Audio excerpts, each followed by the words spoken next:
다음 키워드는 주유소 줄서기입니다. 어제 주유소에 줄 서 있는 차량들이 참 많았습니다. 오늘부터 유류세 인하폭이 축소됐기 때문인데요.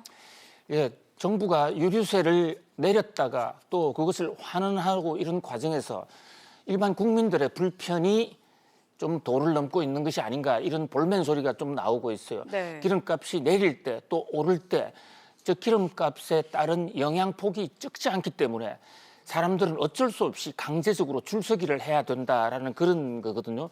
지금 유류세를 지난해 김동연 부총리 시절에 15%를 낮춰줬는데 네. 이것이 오늘부터 그중에서 절반인 7%가 원상복귀가 됩니다.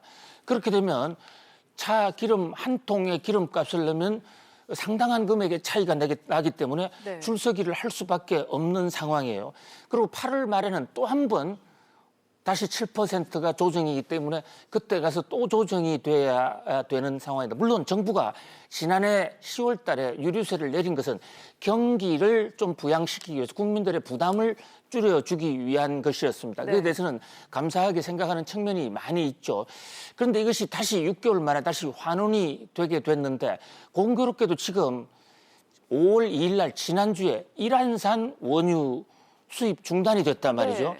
그런 면에서 아직은 국제 유가가 오르고 있지는 않지만은 국제 유가가 오르는 와중에 왜 유류세를 다시 높이느냐?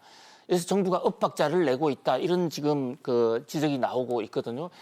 지금 우리가 그 기름값을 보고 가솔린이나 휘발유를 보고 이런 시중에 소구가 있습니다.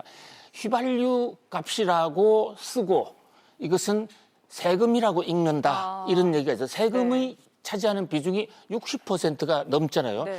그래서 국제 유가에서는 세금 관리 정책이 매우 중요한데 이웃 나라 일본 같은 경우에는 유가가 높아지면 세금을 내리고 유가가 싸지면 세금을 올리는 저런 아주 기술적인 유동적인 탄력세를 조준해서 국민들의 부담을 지금 줄여주고 있는 거거든요. 그런데 우리는 지금 인위적으로 하다 보니까 국민들이 상당히 불편을 겪고 있다. 그런 면에서 우리나라 유류세 운영 체계도 좀 전면 개편해야 되지 않느냐 이런 지적이 나오고 있습니다. 아무튼 유류세 대란이 이 경제에 부담을 주는 이런 상태는 이제 더 이상 없어야 될 것으로 보입니다. 네, 유류세 인상 소식 짚어봤습니다. 이어서 네 번째 키워드입니다.